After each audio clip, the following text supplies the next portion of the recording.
Hello and welcome to this week's Capitol Recap. I'm Mike Militich. The Illinois General Assembly wrapped up their spring session last Saturday, so let's dive right into all the action. Democratic lawmakers passed their $46.5 billion budget out of both chambers in the early morning hours. This plan included $9.7 billion for K-12 education and $2.2 billion in funding for higher ed. Democrats also appropriated $8.8 billion for human services. The majority party also included $1.8 billion in tax relief for families, with a suspension of the grocery tax for a year and a 6-month freeze on the gas tax. But Republicans argue taxpayers deserve permanent relief. It's time that we put an end to this nonsense of passing pork-filled budgets full of unread pages and empty promises, and it's time that we stand up for working people that you continually ask to carry the load for your woke, unrealistic agendas.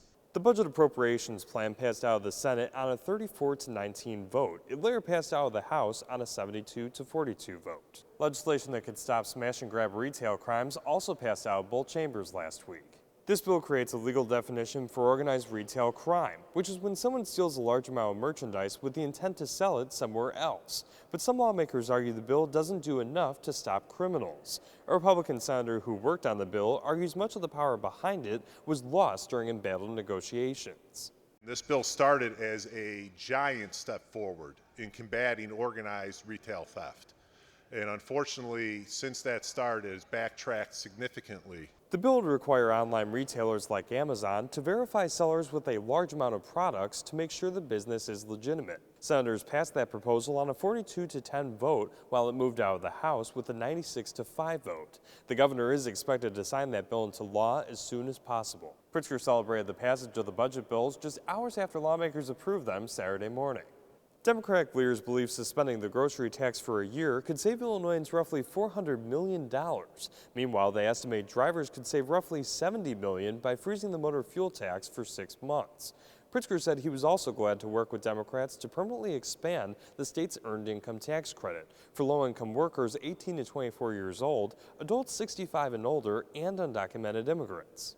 I have always believed state government ought to, first and foremost, lift up our working families and those who have too often been left out and left behind. This budget prioritizes them. The governor also highlighted the historic investment in public safety and law enforcement. While Republicans argue enough wasn't done to support police and prevent crime in this spending plan, the Illinois State Police and Association of Chiefs of Police backed it. The budget bills made their way to Pritzker's desk on Wednesday. If you call 911, emergency dispatchers are your first point of contact, but they are not considered first responders. A bill that passed both chambers with bipartisan support would recognize dispatchers on the same level as police, fire, and paramedics. 27-year dispatch veteran Scott Rickingham says he's heard it all before, from asking for parade route information to listening in on tragedies without getting the closure of knowing how that emergency ended. The next call you pick up is someone taking their last breath. And you listen to the cries and screams of the family members in the background. And you keep that with you. Recognizing dispatchers as first responders means they'll be eligible for more benefits. They'd also join the ranks of other frontline workers during the pandemic. That bill is still in the process of reaching the governor's desk for signing. Pritzker joined House and Senate Democratic leaders in Chicago Wednesday to celebrate youth investments in this budget. They promise the plan will have an enormous positive impact on the well-being of young people throughout Illinois.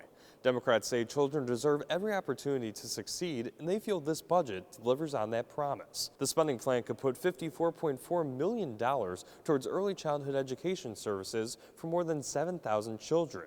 There's also $460 million set aside for K-12 schools and programs to help students have high-quality classrooms, textbooks, and supplies. $12 million was earmarked for the regional offices of education in order to help address chronic absenteeism and truancy issues coming out of this COVID-19 pandemic. Democrats also included $16 million for homeless prevention and homeless youth services. This is a budget that takes a look at our future. The youth are our future. And indeed, this budget is going to help us heal the hood. The spending plan also features $8 million for the Redeploy Illinois program to prevent crime and reduce youth incarceration. $25 million could also help rebuild the state's residential capacity for vulnerable youth in DCFS care. Meanwhile, tax day is fast approaching, and while Illinois is reporting a budget surplus for the first time in 25 years, a national report says large corporations are not contributing. The average person pays about a third of their income in taxes, but a state representative is calling for large corporations such as Amazon to pay their share too. A report from the Economic Policy Institute shows nearly 70% of corporations in the state pay little to no corporate income tax.